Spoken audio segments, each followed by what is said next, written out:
और निश्चित तौर से इसी क्षण का इंतजार शताब्दियों से समूचे राष्ट्र को था, समूचे विश्व मानवता को था। जय राम रमा रमणम शमनम भवताप भयाकुल पाहि जनम अवधेश सुरेश रमेश विभो शरणागत मागत पाहि प्रभो।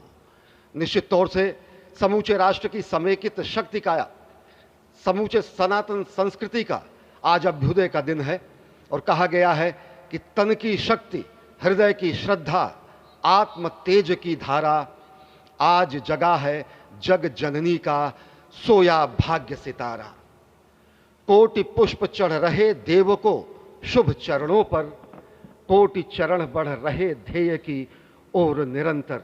और निश्चित तौर से ये ध्येय है समूचे विश्व कल्याण का, ये ध्येय है जगत गुरु भारत का, ये ध्येय है एक भारत श्रेष्ठ भारत का, समर्थ भारत का, सशक्त भारत का, आत्मनिर्भर भारत का, आत्माभिमानी भारत का, स्वस्थ भारत का, स्वच्छ भारत का, सुंदर भारत का, विकसित भारत का और अंततः जगत गुरु भारत का। और जगत गुरु संस्कृति के प्रणेता, विश्व में मर्यादा को प्रतिष्ठित करने वाले मर्यादा पुरुषोत्तम श्री राम विश्व के लिए अभूतपूर्व निधि हैं, क्योंकि हमारी ही संस्कृति समता की बात करती है और हमारी ही संस्कृति में राज्य राम राज्य की जो संकल्पना है वो आज भी समूचे विश्व के लिए अनुकरणीय है, वंदनीय है। इस वक्त आप देख रहे हैं कि परब्रह्म परमात्मा आपको दर्शन दे रहे हैं बाल रूप में, और यहाँ पर परब्रह्म कई रूपों में दर्शन दे रहे हैं। माँ सरयू के रूप में वो जलाकार ब्रह्म के रूप में अपने भक्तों को दर्शन देते हैं। अयोध्या धाम के रूप में, जो कि स्वयं परब्रह्म का ही स्वरूप है, वो इस धरा धाम के रूप में भक्तों को दर्शन देते हैं।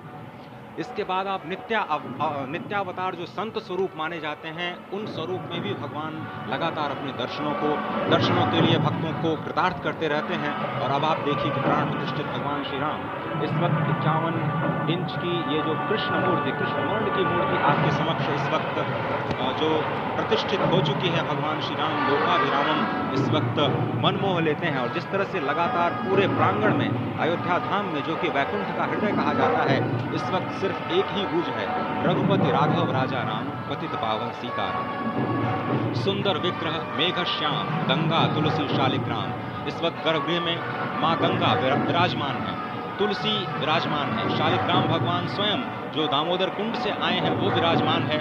और ये सुंदर मेघ श्याम, वही भगवान श्री राम जब रघुवंश के पति होते हैं तो वो रघुपति होते हैं, जब भगवान श्री राम का राज्याभिषेक होता है तो वो राजा राम होते हैं, जब वो अहिल्या माँ का उद्धार करते हैं तो वो होते हैं पतित पावन, और जब मिथिला जनकपुर धाम में जाकर मैया सीता के साथ विवाह संस्कार करते हैं तो हो जाते हैं सीताराम। लेकिन भगवान आज न रघुपति हैं, न राजा राम हैं, न पतित पावन हैं, न सीताराम हैं, वो सिर्फ और सिर्फ कौशल्या के राघव हैं। आज पौष के शुक्ल द्वादशी के पावन दिवस पर जब भगवान श्री राम पधारे हैं, प्राण प्रतिष्ठित हुए हैं, तो माँ कौशल्या अत्यंत प्रसन्न होंगी। भगवान सूर्य, जिनके वंश में भगवान श्री राम ने जन्म लिया, इस वक्त जो प्रत्यक्ष दर्शन दे रहे हैं, भगवान श्री सूर्य भास्कर की किरणें नवमी के दिन भगवान के मस्तक को चूमेंगी, ऐसी प्रतिष्ठा की गई है इस मंदिर की। आप समझिए कि इस वक्त भगवान शिव नृत्य कर रहे होंगे।